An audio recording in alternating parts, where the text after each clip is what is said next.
Welcome, one and all. Today is July 14th, 2016, and this is Mastermind call number 83. We were just chatting before we turned the recording on. You can't believe it's been 83. We've covered a tremendous amount of material in the last year and a half or so, and I think it keeps getting better and better. We really would like your participation. Please hit *6 and hit 1. If you have something, a question, a comment, a place you're getting stuck, something you want to share with the group. I've been doing a lot of prospecting this week, so we may have an unusually high number of prospects on the call rather than members. And also, guys, Chad and I have said this many times. What tends to happen is we have hundreds of agents around the country that get our leads. What tends to happen is brand new agents show up for these calls. You learn, you go out and take listings, and then we don't see you again. So that's Jim. That's why I appreciate you. You've been around, and I think you show up for every call, and you're always willing to participate. So when you get out there and you become rich and famous from doing probate, or at least when you start to have some success, please come back and share it with the rest of the group. Our CEO is on vacation this week. I don't see Tom on the call, our customer service guy, so I guess you got just Chad and I this week. Chad, anything from a training perspective you want to share with the group? Yeah, a few things. I did last week. I mentioned I sent out a call for case studies, and I know that over 100 of you opened it and didn't fill it out. So anybody who can just please take a few minutes, and especially for the new folks on this call, if any of you veterans that have closed deals, if you could just take 5 minutes. I made a web form so you can very simply plug in the numbers. And what I want to do is just create a consistent format, because we talk to people all week long that are closing deals, making money, happy as can be, but we've never really captured that kind of in a consistent format. So I'm asking for a favor. Anybody who has a couple of extra minutes at lunch today, look at that email or look on the Facebook page from last week and submit your case study so we can use that for folks who are just getting started. You might get a referral out of it, too, if you mention what market you're in. You never know. True. Yep. And as we were talking before the recording came on, or before everybody was here, yesterday we had our July role play call, and it was a really good one. We focused a lot on the initial conversation and that harsh objection that we're also afraid of. And Jim Gilbert, who's on this call today too, we're going to talk about that later. But if you weren't on that call, you can find all those role play calls at All the Leads Mastermind Facebook group. So if you go to Facebook, search All the Leads Mastermind, and it's a closed group. So if you're not in it, we'll let you in if you've passed the vetting process. But anyways, if you go to the top right, you can put in the search this group. Just put in the words role play, and it'll bring all those to the top. Or you can put in Mastermind, and it'll bring all these calls to the top. So just so you know, that's where you can find that. And Jim, I don't know if you want to jump right into the conversation we were having before. Yeah, go ahead. Jim was on the call yesterday, and I said I think we had 30 or 40 agents show up, and Jim was one of two or three that actually participated. And I thought it was a good conversation, maybe just briefly worth recapping, Chad, for the entire group, because I think we have a different set of people on the call today. Go ahead, if you would. Just maybe you and Jim go over it real quick. Hopefully you guys will go listen to that. It's role play number 9. What came up is Jim was getting hit with the objection of, who the hell do you think you are, sending me letters, calling me when my parents just died. And it's something that I think it's more of a fear than a reality. It will very seldom happen to me, but some markets it's more common than others. What's really important is that you look at the position the executor is in. So they've been handed the life of somebody else. They were the single most important person, and it's one of the most stressful situations you could ever be in, emotionally and socially. So the family's looking at them, the attorney's looking at them, their spouse is looking at them.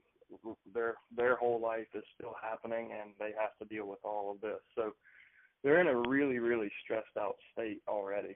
And it's really easy for some people, for certain personality types, to, get the 5 letters from investors trying to buy the house for 50 to 60 cents on the dollar, and then just assume everybody's out to get them and discount you quickly. So what we talked about yesterday was using feel, felt, found, and that's something I don't even remember where I learned it, but it's about empathy. So what I recommend to Jim is say, listen, actually we role played it, so if you want to listen to that, I understand how you feel. Most of our clients felt the same way. What they found is that we were a different level of professional and provide a service, and we're actually doing the right thing for the right reason. And I think in addition to that, what's most important is that you need to understand the mindset they're in and look at it from their perspective, and take a step back and ask yourself the question, what's this really about? He's not really pissed off at you because you're a real estate agent trying to offer a free, high-level professional service. There's something else, and you know what that is. I mean, it's the stress that I just talked about.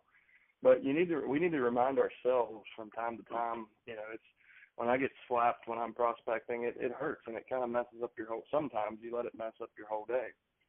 And I know there's probably veterans on the call shaking their head like, not me, man. But I think we've all felt that. It's just important, to remember why they're saying that, why they're objecting that way. And don't just give up, because many times when people do hit you with that harsh statement or harsh objection, it's their ego that you're seeing. And what they're saying is, I don't know you, I don't trust you, I don't know how the hell you got my information, so I'm not saying anything. But if they stay on the phone, chances are they do need your help. So it's your job to ask good questions, apply some empathy, and build rapport so you can open that conversation and move forward with helping them. If you just hang up the phone and say, I'm sorry I called you, then you've done nothing for yourself or for them. So anyways, that's... No, that was well said. And, Jim, I think you said yesterday that you had a lot of people say, how did you get this number? Nobody has this number. It's my cell phone number. And I used to get that when I was prospecting. And depending on if I, thought I could get away with it, I'd often say, well, gosh, you wouldn't want to list with an agent that couldn't even find you, would you? That kind of tells you that I go above and beyond above and beyond to seek out people that I can help. And Chad had another take on that also. That Chad, you said just tell them, it's I was down at the courthouse. I noticed you came up as a probate, and and I looked up your phone number, and that's why I'm calling, and just go right into your pitch. It's kind of a plus that you were able to find them and nobody else was. It kind of shows that you're an extraordinary agent. You can probably help them sell the property better than anybody else too. Jim, you've been doing this a few months, and I know you've had a couple sales and you got a few good prospects. And are you pretty much following the program? Are you sending the letters and you following up with the calls, or are you just starting to make the calls? Well, I've actually just got my third set of leads yesterday, and I haven't gotten any sales yet. I do have a pretty nice listing. I've got another listing that I'm working on that I'm thinking I'm going to get, but that's where I'm at right now. And you got a ton of leads. I got a ton of leads, and my wife just got done setting it up on Excel for me. She's got a way she sets it up, and I'm ready to go just as soon as it'll probably be Monday or Tuesday or next week before I start calling. All right, excellent. We do have another person in the queue, but Jim, thank you for contributing. Sometimes people come on here and just have, success, sent out 100 letters, got 7 listings. So I think you're a real case situation. It doesn't always happen really quickly, but you've hung in there. You're not giving up, and you're giving it an effort, and long term it's going to pay off for you. It's already started to. So thank you. I appreciate you participating. Anything else? Any other questions or anything else we can help you with? Well, like you say, I'm just going to hang in there, and I'm going to keep working the system. And, every set of leads I have, I feel like I learn a little bit more on it. And I'm just going to keep working it. All right, perfect. Hey, guys, please hit *6 and then hit 1 to get put into the queue. We only have one person in there, and we've got another 15 minutes left on this call, so I know you don't want to hear me and Chad talk for 15 minutes. Hit *6 and hit 1. If Roger, if you're on the call, you've always got something good to say, come on. Any of our veteran agents that are on there, come on. If anybody's got a success story, question, anything, hit *6 and then hit 1. In the meantime, we will go to phone number ending in 6335. You're up. Who do you think that is? Hey, this is... I know you're in Florida. I recognize that area code. Yeah, it's the Todd and Donna show. Hey, Pat and Donna. Yes, sir. Todd. What's that? Todd, T-O-D-D. Todd and Donna. Oh, I'm sorry. You're breaking up a little bit. Okay, yeah, you participate. I just wanted to corroborate a couple of things you said. Number one, I think I mentioned this a couple of weeks ago. We did get a call from a woman who said to me, "How did you get my number? That's a private number, and that's my cell phone, and no one has that number." So it just goes to speak of how well that works. And then last week we had an older woman call, and she said, "I really am offended that you sent that letter." We didn't talk to her. She said, "I'm offended that you sent that letter, and I think it's just disgusting that you send something out like that." Now, the only thing I could do is get off the phone and just think, well, poor her. But, the letters we send out are according to Hoyle, and they're sweet, and they're nice, and they're helpful. But it's going to happen. You're going to find some for you. We just finished our third batch. We just put out our third set of letters to the first and second batch. And we've got one person who we talked to about probably 1.5 months ago, and they finally settled who was going to be the executors, and she gave me their name, and so we just emailed them yesterday with the information she was going to call them. So we've got two others that want us to get back to them within the next 3 to 4 weeks because they're settling. So we're starting to get there. But we're working it. We're putting out all the letters. We're doing all the stuff that we're supposed to do. Excellent. I know you're always willing to participate. I appreciate that, Todd. Anything you want to add? Go ahead. No, I was just going to say, because you have people on this week who are newer, who are not part of the company yet. It's like anything else. If you just keep working it, it's going to start to put out results. Exactly. So I've got a story I want to tell. Go ahead. This is Chad, and my very first probate deal was basically that scenario. A lady called me after getting a letter, and I had just moved here from Hawaii. I didn't even have my Virginia license activated. I had 3 other licenses, not this state, and I was buying houses. And she called to tell me, just to blast me and tell me she would never sell that house. She would be there for the rest of her life. And I felt, I was just like, oh my gosh, I really offended this lady. And I was like, ma'am, I'm sorry about that. I'll take you off the list, blah, blah, blah. So I took her off the list. 2 weeks later, her daughter called and needed a solution like now. The home had been on the market for 12 months with a senior agent, no offers, no showings. They left all they had done a horrible job marketing it. And I went over and met with the lady, gave her 4 options, including creative financing, traditional sale, as-is sale, and a cash sale. And we ended up, that was the one that inspired me and taught me to surround myself with estate sale companies, contractors, all these things that we teach, like put the team around you. That was the one deal that kind of started this whole thing for me. And so I caution you guys, especially with older folks, they certainly don't plan to leave their home anytime soon. And a lot of people are hesitant to mail a spouse. Life changes quickly at that age. And people can go from not believing you're not worth the air that you breathe because you sent them a letter at an emotional time, to knowing that, you know what, that guy's an expert. He emailed me. Everything, my perspective has changed because of one doctor's appointment. My whole perspective on life can change, and now I need that person. So do not get discouraged. Don't let that beat you down. If you know that you're doing the right things for the right reason, this is a service that's needed in the community. And it's, just like, I guess an example I'll use is the billboards that you see of, 1-800 auto injury. everyone's like, oh my gosh, that's so corny, until you have a broken neck and you're going to a chiropractor 3 days a week, and then you remember that billboard. You're like, that guy can help me. Yeah, so we got plenty. I'm not. We've got plenty of that in Florida, I was saying. What's that? Yeah. We have plenty of that in Florida. Oh, yes, no doubt. Yep. But the takeaway is, yeah, like, each one, you never know who you're going to be able to help. And you never know why they're blasting you like that or why they were so offended.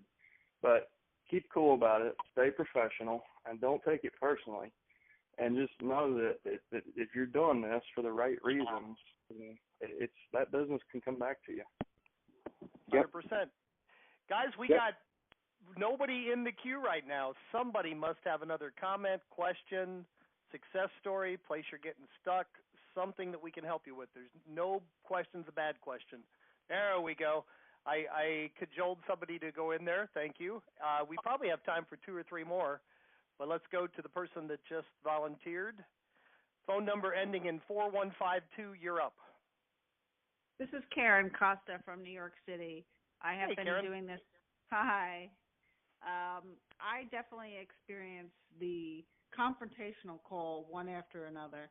That has been my experience. Additionally, it seems like a good portion of them could be rental properties versus a property that someone owns.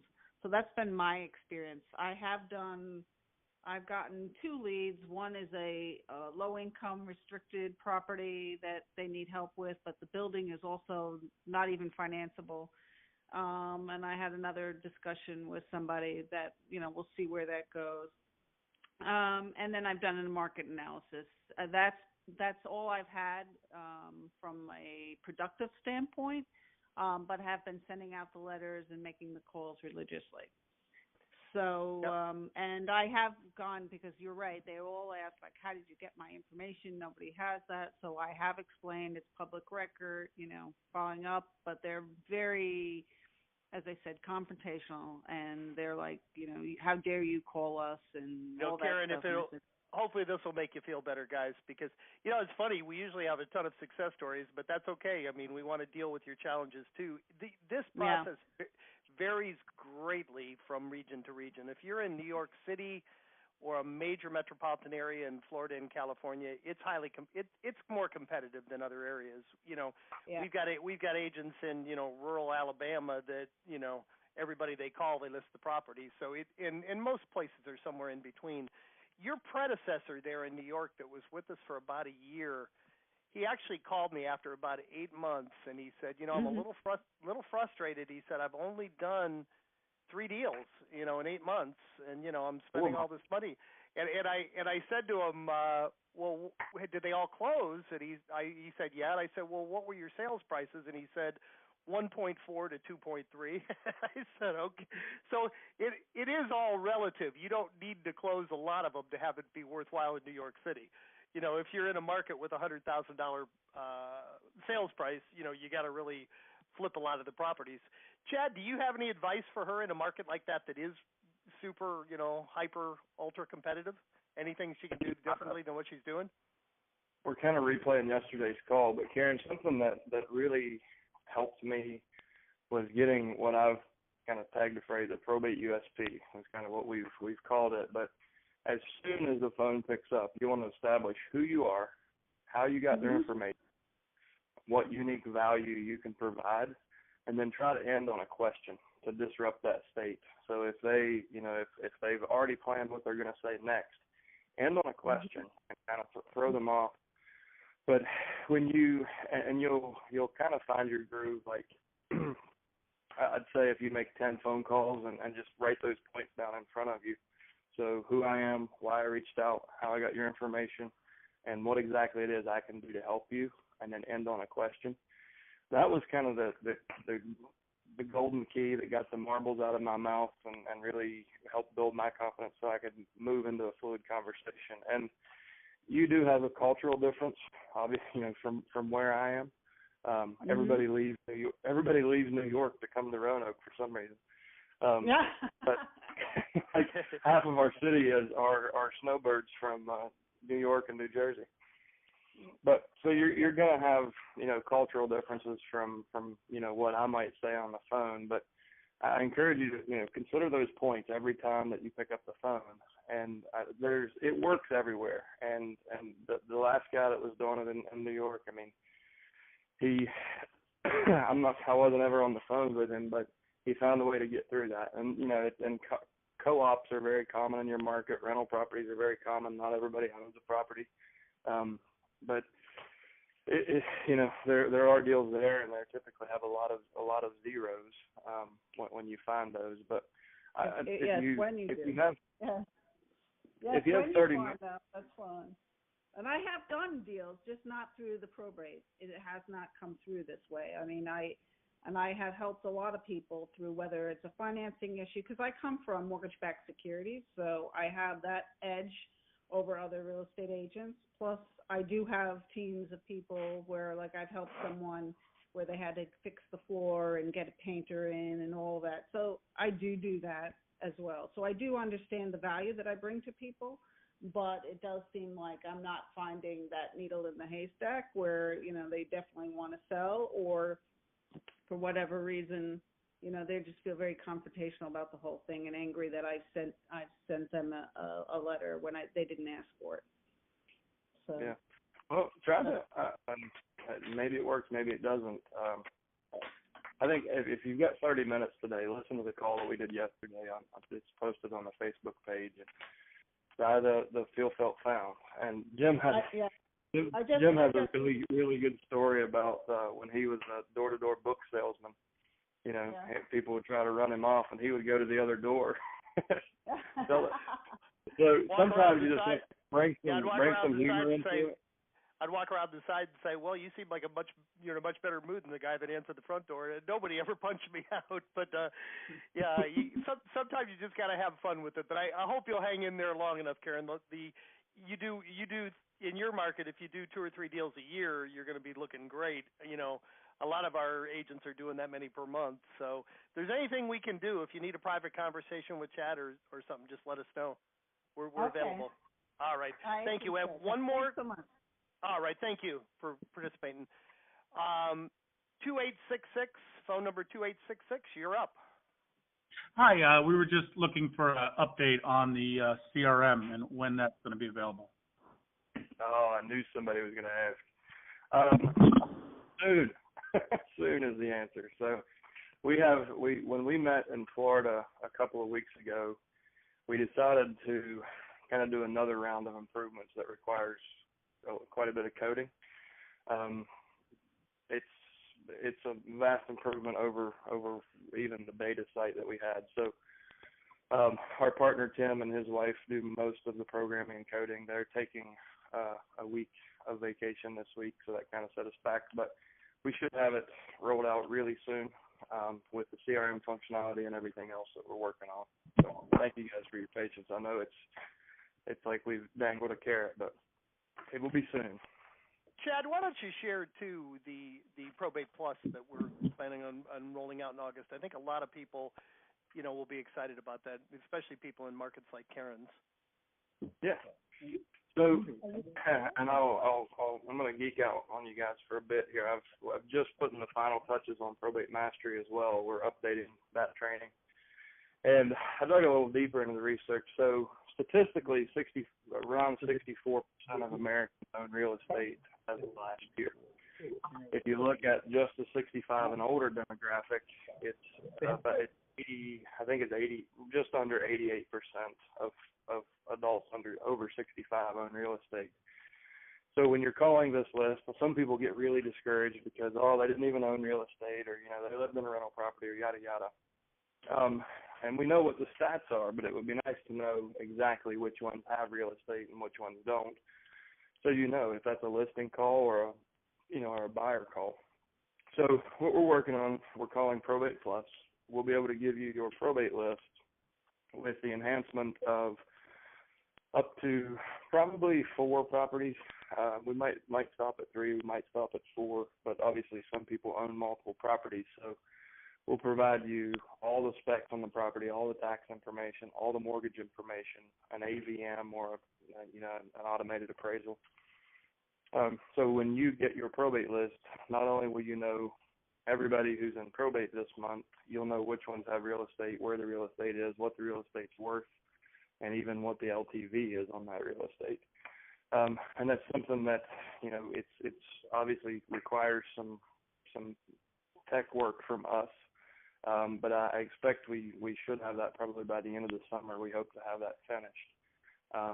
We're testing it right now to make sure that it's accurate and that it's, you know, that it's accurate really.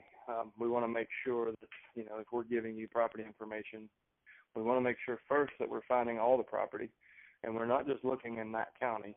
Keep in mind, you know, we're scrubbing against 3,143 county records to look for real estate owned anywhere. And it could be commercial, it could be residential, it could be, you know, vacant out parcels. Like Bud found the $8 million commercial piece. So we'll be able to give you a lot more information with your probate list, and that's something, you know, that we hope to have really. Yeah, and just to add to that, in this would be helpful in markets like Karen. So you basically will have, you know, here's the ones that have property; those are listing candidates. Here's the ones that don't. Those are good buyer candidates. We've talked about this. If someone answers the phone and says, no, I'm the executor of the estate, but there's no real estate, or we've already sold the real estate, that person you're speaking to probably inherited close to $200,000. Might be good to ask them a couple more questions. You know, we find, you know, okay, well, you know, that's great. Thank you for sharing that. You know, I deal with a lot of people that are in that situation. We find very often, you know, the first thing folks like you want to do is maybe upgrade the home you live in, or buy some rental property, or buy some investment property. You're dealing with somebody that has extra money. That extra question or two, they may very well turn into a buyer. They could turn into a lister and a buyer. So we're kind of excited about that. We hopefully that'll, you know, you can give that list to your buyer's agent. You can work the listing, and, you know, hopefully it'll be a more efficient way to do this once we roll it out. I guess that's it for today, guys, unless we have a last-minute question. *6 and then hit 1. Appreciate everybody who participated today. Chad, any last thoughts? Nope. All right, guys, I always like to end these calls by challenging you. I guess the theme today was perseverance. You know, ask good questions, have empathy, and don't get discouraged if you get yelled at by a few folks. But take one thought that you got from today's call, go out and put it into action, and please come back next week and share your successes with us, guys. Make it a great week. Thank you for coming today. We will talk to you soon.